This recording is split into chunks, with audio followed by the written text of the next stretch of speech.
pakai. Saya paksa diri saya. Ya, betul. Saya pakai. Cukup sebulan tu. Ha. Saya boleh duduk bersila, saya boleh semayang di besok. Alhamdulillah, syukur Sebulan tu. sangat. Tapi saya tak makan suplemen apa dok.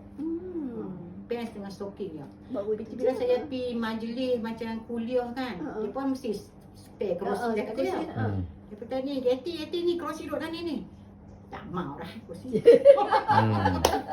Saya duduk bersila dekat kuliah. Kuliah 2 jam.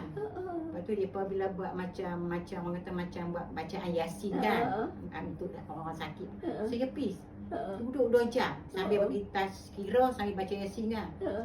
Dari situ lah saya cerita kat kawan dan kawan tanya. Ramai nak. Itulah bagus. Tapi saya kata nak macam depa tu dok pasal depa tegur saya. Awak tak duduk di kerusi lah kau. Tak duduk lah, bagi kerusi tu pergi online lah. Macam kerusi pun terhad dekat kuliah tu.